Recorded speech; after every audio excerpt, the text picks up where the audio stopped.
have all this money, but it's really not making me happy. Something that we see literally all the time is that people have a lot of money, but they don't feel like it's actually making them happier. And so in today's video, I'm gonna walk you through 3 questions to help you better understand yourself and how to use money to make you happier. I'm not gonna take credit for this. This is something that I've learned from George Kinder, and it's something that I use with clients, and I think it becomes really helpful. Most people honestly have no idea what they want. We go through life with these surface level goals, right? We wanna buy the house, we wanna have kids, we wanna retire, we wanna buy a car, we wanna go on vacations, but those are just general, right? We don't actually know what we want. What do we want retirement to look like? When do we wanna do it? Is the job we're in not making us happy? And so these 3 questions I think really help create themes for people around what matters. So the first question is, you wake up today, you look at your bank account and you have an unlimited amount of money. So much money that you could do whatever you want with. You don't have to worry about working again. Not enough where you're gonna go buy a $100 million jet or a yacht or something, but enough where you never have to worry about money again. What would you do? How would you change your life? The goal of this question is to say, hey, if you don't have income, would you still work that job? Would you still do X, Y, and Z? And if the answer is absolutely, I would continue to work my job, I love what I do, then that is really great. You are one of the lucky people. If you say, oh, well, if I did that, then I would travel more, I would work less, I would actually probably just switch jobs because I hate my jobs. Well, then you need to take a step back and say, is that realistic? A lot of times people are so focused in on earning the most they possibly can, but by earning the most they possibly can, it's making them miserable. Would you actually be better off taking a job that you like more if you had less money? Maybe this isn't doable today, but maybe it is something that's doable 5, 10, 15 years down the line. A lot of the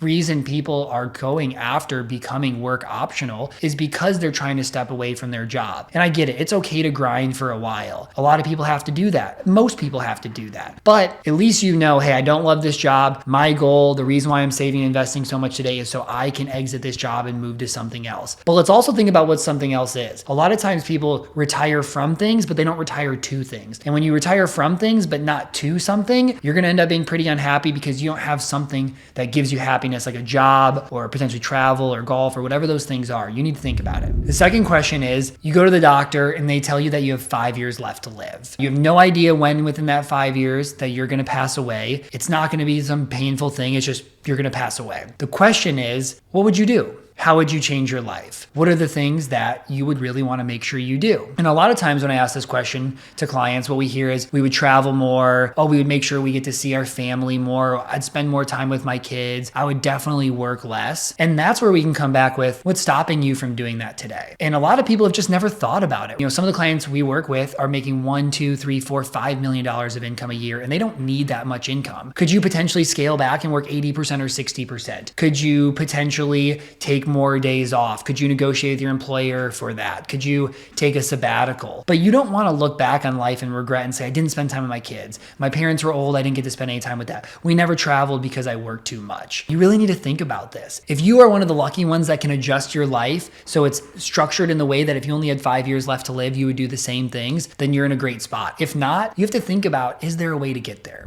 So the third question now is, you go to that doctor, they tell you today's your last day. The question isn't, what would you do? The question is, what did you miss out on? Who did you not get to become? What regrets did you have? And again, this is where we'll find common themes. People say, I never got to go on that trip. I didn't get to spend enough time with my parents. I never watched my kids get to graduate high school, or I never got to coach their sports teams, right? And this should tell you a lot about who you are and what's important to you. The goal is that you go through each 3 of these questions, and ideally you're finding themes. A lot of times we find themes that people say they work too much, they don't get to spend time enough with their family or their kids, they didn't get to travel enough. At the end of the day, that should tell you a lot. Take a step back and say, okay, I haven't really thought about this, but now I realize what's really important to me and the changes that I would want to make in my life. How can I get there? Can I get there today? And financial planning might tell you no, but it might help you realize, okay, actually, if we cut some expenses, we save and invest more, I can get there sooner. Or it might say, hey, my priorities are really messed up. All I've thought about is earning. I would much rather think about my kids. Maybe I could scale back a little bit when my kids are young and I can go back to work more. And my job as a financial planner isn't to push you in any direction. My job is to help you understand what's important to you and think about how do you best use your money to live the life that you want so you don't wake up, realize realize, hey, my time's over and I have all these regrets. The goal is to have minimal regrets. After this, I highly recommend with you and your spouse, you go through these 3 questions, get on the same page, understand what's important to you, and figure out how do you start using your money in these ways to make you happier. Thank you for watching. If you enjoyed this video, please leave a like and go follow my page for more personal finance content. And as always, if you have any thoughts, please leave it in the comments below, and I promise to get back to each individual comment. See you next week.